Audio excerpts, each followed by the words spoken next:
এই গল্পটি অ্যান্ডি ডুফেন নামের এক ব্যাংকারের। তিনি এক বড় ব্যাংকে কাজ করতেন।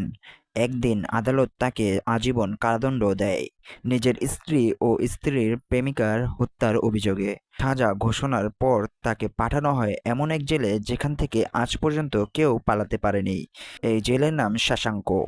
এখানে অনেক কয়েদি আছেন যারা সারা জীবন এখানেই কাটিয়ে দিয়েছে।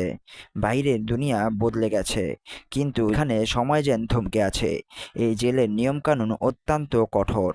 কেউ এখানে সামান্য ভুল করলে তাকে নির্মমভাবে টর্চার করা হয়।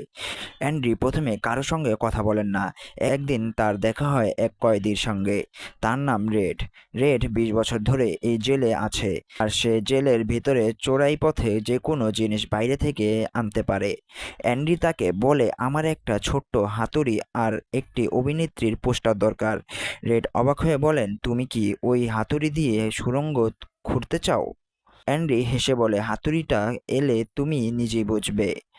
রেড তাকে সতর্ক করে, তোমার দিকে কিছু লোক খারাপ নজরে তাকিয়ে আছে বলে আমি তাদের বলবো আমি সমকামী নই। রেড জবাব দেয়, ওদের জন্য এতে কিছুই আসে যায় না। অ্যান্ডির অনুরোধে রেড হাতুড়িটা এনে দেয়, কিন্তু দেখে সেটা এত ছোট যে সুড়ঙ্গ খুঁড়তে 600 বছর লাগবে। আসলে অ্যান্ডি পাথর কেটে মূর্তি বানাতে ভালোবাসে, সেজন্যই সে হাতুড়ি চেয়েছিল। কয়েকদিন পরেই ওই 3 দুর্বৃত্ত অ্যান্ডির ওপর আক্রমণ করে এবং বারবার শারীরিকভাবে নির্যাতন চালায়। 2 বছর ধরে এই অত্যাচার চলতে থাকে, কিন্তু অ্যান্ডি কখনো অভিযোগ করে না। তার শরীরে সবসময় আঘাতের দাগ, মুখে এক অদ্ভুত নীরবতা। একদিন কিছু কয়েদিকে জেলের ছাদ মেরামতের কাজ দেওয়া হয়। রেড ও অ্যান্ডি সেই দলে থাকে। সেখানে এক অফিসার হ্যাডলি রাগে ফুঁসছিল, কারণ তার ভাই মারা যাওয়ার আগে তার নামে $3000 রেখে গেছেন, কিন্তু কর দেওয়ার পর সব টাকা সরকারের কাছে চলে যাবে। রে সাহস করে তার কাছে গিয়ে বলে, আপনি কি আপনার স্ত্রীকে ভালোবাসেন? হ্যাডলি রেগে যায়, অ্যান্ডিকে ছাদের ধারে নিয়ে যায় ফেলে দেওয়ার জন্য। তখন অ্যান্ডি বলে, সরকারের নিয়ম অনুযায়ী আপনি আপনার স্ত্রীকে জীবনে সর্বোচ্চ $60,000 উপহার দিতে পারেন। এতে কোনো ট্যাক্স লাগে না। আমি আপনার ট্যাক্স ফাইলিং করে দেব ফ্রিতে। বদলে আমার সহকর্মীদের জন্য 3 বোতল বিয়ার দিন। পরের দিন দেখা যায় সব কয়েদি ছাদের ওপর বসে বিয়ার খাচ্ছে। অ্যান্ডির বুদ্ধিতে সবার মনে একরাশ শ্রদ্ধা জেগে ওঠে। কিছুদিন পর সিনেমা দেখানো হয় জেলে। অ্যান্ডি বাইরে বেরিয়ে আসে, আর তখনই ওই 3 দুর্বৃত্তকারী আবার তাকে আক্রমণ করে। অ্যান্ডি আত্মরক্ষার জন্য একজনের মাথায় আঘাত করে, ফলে তাকে মারধর করে হাসপাতালে পাঠানো হয় 1 মাসের জন্য। আর যে তাকে মারছিল তাকে বন্দি অবস্থায় 1 সপ্তাহ অন্ধকার ঘরে রাখা হয়। বেরিয়ে আসার পর সেই লোকটি অ্যান্ডিকে এত মারধর করে সে সারা জীবন সে সারা জীবনের জন্য পঙ্গু হয়ে যায়। জেলের ওয়ার্ডেন একদিন অ্যান্ডির সেলে আসে। অ্যান্ডির হাতে বাইবেল থাকে, আর দেয়ালে কিছু অভিনেত্রীর ছবি ও বড় এক পোস্টার। ওয়ার্ডেন বাইবেলটা নেয়, তারপর ফেরত দিয়ে বলে, এতে আছে মুক্তির পথ। অ্যান্ডির সততায় মুগ্ধ হয়ে সে অ্যান্ডিকে নিজের অফিসের কাজের প্রস্তাব দেয় এবং অ্যান্ডি ওয়ার্ডেনের আর্থিক কাগজপত্র সামলাতে থাকে। একজন বৃদ্ধ লাইব্রেরিয়ান ব্রুকস, যিনি 50 বছর ধরে জেলে আছে, একদিন মুক্তি পায়, কিন্তু বাইরে গিয়ে বাঁচতে পারে না। 50 বছরের দুনিয়া বদলে গেছে। গাড়ির ভিড়, মানুষের তাড়াহুড়া, এতই দ্রুত জীবনের সঙ্গে খাপ খাওয়াতে না পেরে ব্রুকস আত্মহত্যা করেন। এদিকে ওয়ার্ডেন ইন আউট প্রোগ্রাম শুরু করে, কয়েদিদের দিয়ে সস্তায় শ্রম করিয়ে সরকারি কাজ নেয় আর নিজে মোটা অঙ্কের ঘুষ খায়। অ্যান্ডি তার সব কালো টাকা সাদা করে দেয় আর নথিপত্র রাখে এক কাল্পনিক ব্যক্তির নামে, রবার্ট সিস্টামেন্স। একদিন নতুন কয়েদি আসে, নাম টমি।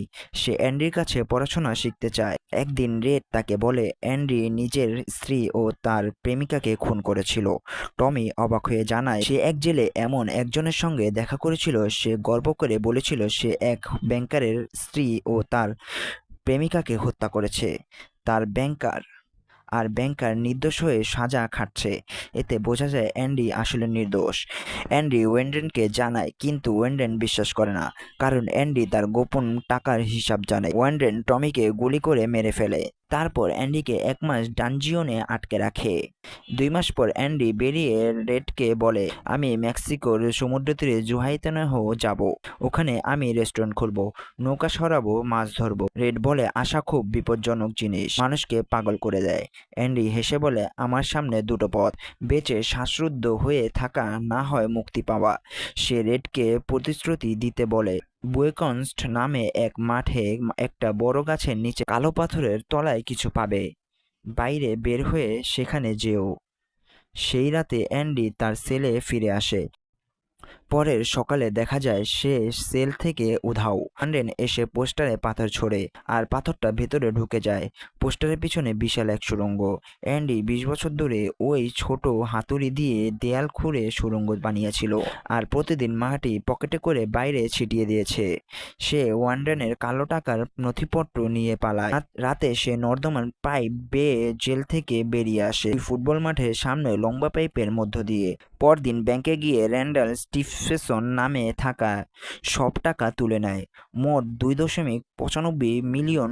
তারপর সংবাদপত্রে ওয়ারেনের দুর্নীতির খবর পাঠায়। ওয়ারেন সেল খুলে দেখে বাইবেল ছাড়া আর কিছুই নেই।